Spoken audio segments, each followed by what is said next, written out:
think some people long for the supernatural so much? Because I know atheists that believe in ghosts and that believe in this other stuff that are not per se requiring a god, but it's still supernatural, but not factual. I think a lot of it is boredom. People are so bored they just want to believe that all this exciting shit exists because reality, you know, in a lot of ways is just kind of dull to people. It's not dull to me because if you research reality and understand what's really going on in the cosmos, it's very fascinating. Because a lot of people who don't have that thirst for knowledge, life is really fucking boring, and they want to believe in all this ridiculous bullshit just to make it a little bit more exciting. Like aliens and ghosts and all that kind of bullshit. The Yeti, Bigfoot. Do you believe in aliens? I believe that aliens exist somewhere in the universe, but I don't believe that they probably visited Earth. So I believe there's probably intelligent life out there, but the odds of them visiting Earth is very slim. Exactly. If they were able to get here, we would be so minuscule, it wouldn't really matter at all. Exactly. And if they're here, I don't understand why they wouldn't try to communicate with us better than they're doing. I mean, it seems ridiculous for them to travel all this way just to leave fucking crop circles in the middle of cornfields, you know? That's your favorite thing, isn't it? Crop circles. Crop circles. I think it's so stupid. I hate that shit. I hate people telling me ridiculous bullshit and have ridiculous explanations for it and try to get me to believe it. It's just insulting my intelligence, you know? Yeah. I would like to be insulted. I remember when I was 8 or 9, I was laying on the couch with my mom, and Signs, the movie Signs, No, I saw the preview come up for it, and I was like, Mom, is it true? Are the aliens leaving signs? Oh shit! Well, at least you grew out of it. You know, a lot of people don't. So yeah, that's the good news. Adults still believing in the fairy tales. Exactly what it is. Adults believing in fairy tales.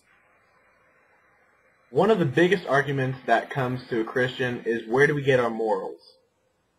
We get our morals from our imagination. Our higher brain has developed to the point where we can imagine. Imagination is very beneficial because you can actually picture what's going to happen before you actually do it. So you don't have to actually go out and do shit. You can figure out what the outcomes are before you do it, which it helps you to survive. It's a survival mechanism.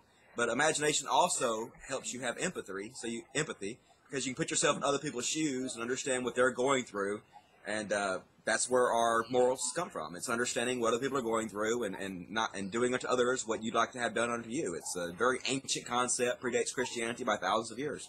Yeah, I know you're repeating a lot of your videos. I'm sorry, but a lot of the people that will watch this have not seen your videos. So no problem at all. That's what I'm here for, to impart my knowledge to the next generation. Dun dun dun. The great cult leader of Dusty. The great and powerful Dusty. How did your family react to you being an atheist? I seen the letter from your aunt, which that was harsh. That was harsh. That's my favorite aunt, man. I can't believe that shit. But she hasn't really talked to me since. I kind of made an example out of her. I made a public example out of her, and I did. That's what I did because I felt that a lot of people would be helped if I made a public example out of her. And plus, if you fuck with me, I'm probably going to make a public example out of you. That's just the way it is. You don't fuck with me, okay? You don't send me bullshit letters, and if you do, you pretty much expect for me to make an example out of you, even if you're my favorite aunt or not. So she got kind of mad that I made a public example out of her, but I think that video I made of her really helped a lot of people. And I got a lot of messages from people saying that this really helped us understand how we should deal with our relatives. But pretty much, to answer your question, all my relatives disown me except for my immediate family. And all my immediate family, like my sisters and my mom, I deconverted. They're all either non-theist or I think my mom is a deist, but she's not a Christian anymore. So yeah, if you hang around me long enough, you're probably going to get converted. No doubt about it. Yeah, I mean, just a few days ago, even, I was on my Facebook, and that big, long, 100 comment thing that I had on my Facebook about religion, she commented on it and said, well, it's his choice and it's my choice, but my question is, why is he still living with his mom? Because good or evil should not be able to live with light. Now, I posted, are you trying to say I should be kicked out for being an atheist? That's exactly what she's saying. That's ridiculous. You're 17 years old. You're supposed to live with your mom when you're 17 years old and enjoy yourself. Exactly. But you still can. Yeah. I have college next year, so... You got plenty to worry about when you get to be an adult. You know, enjoy being young while you can, for sure. Yeah. Why do you care if people are Christians? Because it's not beneficial to our society to have society, the people that run our society base their entire lives off this fiction and to try to force this fiction upon the rest of us. You know, a lot of our laws are based on this fiction. A A lot of and Christians use fairy tales to decide who they want to elect. The Republican Party is all about, people electing people because they believe that they are spiritual Christian people.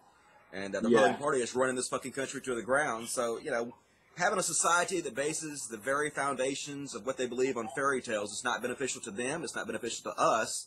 And the second reason, probably the most important reason that I oppose religion, is because so many of our resources go towards religion. So much money, time, effort spent towards religion. And this, I call them resources, human resources and money resources. This should all be funneled towards science instead of religion. It's being wasted where it's at right now. Science is the thing that's going to extend our life. It's going to give us a better quality of life. And that's where our money and our time should go, not to spreading ridiculous fairy tales and bullshit. It's very simple, really. Exactly. What was I going to say? Oh, this is a very controversial subject. Are you pro-abortion or... Pro-abortion, that's a bad way to put it, man. You don't say pro-life. You got to get with pro-life. I'm pro-life, and I'm against abortion, but I believe there are circumstances when it is a lot better for these cells to be destroyed than for the woman to die or for the child to have a bad life because there's not enough income to support it. Exactly. I feel like these people that go out and have abortions just as a form of birth control, it's very tacky, and I'm not for abortion at all, and I think you should do it only as a last resort. But at the same time, you cannot force women to carry babies that they don't want to have because you're basically forcing them to be incubators. And like I say over and over again, if you tell somebody what they're allowed to do with their body, that's slavery. So making abortion illegal is just a form of slavery. And what are you going to do with women who want to have abortions? I mean, are you going to put them in jail for wanting to have abortions? There's videos you can go watch where they ask pro-life people what the penalty for having an abortion should be, and they won't answer the question. They simply won't answer the question. So it's a question that they won't even allow themselves to think about. Exactly. Are you going to put these women in jail? Yeah, I mean, I'm not for abortion because the cells could turn into a life, but I look at it this way. If I was to go into a room and I was told I have to kill one of the things in there, and one was a 6-month-old child, and the other one was a tray of cells. Mm-hmm. It's a no-brainer. To me, life, anyway, it begins when your brain starts getting brain functions and you start experiencing. So, to me, we're all our experiences. And so, before you're able to even experience things, you're just a lump of cells to me, Yeah. And I think,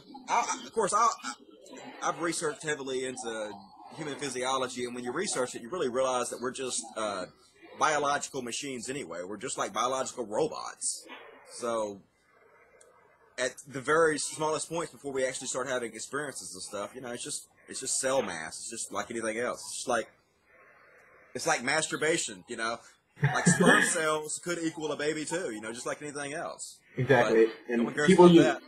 People use hand sanitizer all the time. That's killing thousands of bacteria. Exactly. They don't give a shit about them. They only give about life in certain cases. And it doesn't seem like the people that are really pro-life give a shit about the babies after they're born. So all the conservatives are always trying to cut all the programs that help the poor kids. And so, they don't give a fuck about the kids after they're born. They want all these poor women to have all these babies that they don't want. And they don't understand what's going to happen when they do this. I was watching a show the other night about abortion, and he was putting forth a theory why crime has fallen so much. And actually, if you look at the statistics, crime has really fallen heavily over the last few years. And they say it's because in the 70s, abortion was made illegal. And all the babies that are aborted, when they hit 20 years old, which is in the 90s, we saw a huge drop in the crime rate because those unwanted babies who would have been committing all these crimes weren't alive to commit all the crimes. And so there's a huge drop in crime rate because of that.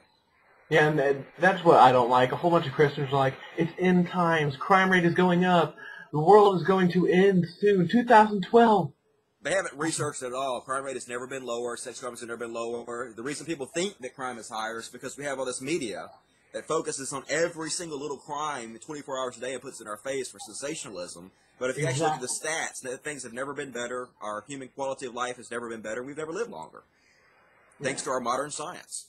Yeah, doing news at the radio station, some of it is the most depressing stuff ever. It is, really. Especially, I live in Indiana, which, I don't know if you've heard, the stage collapse. Yeah, Sugarland.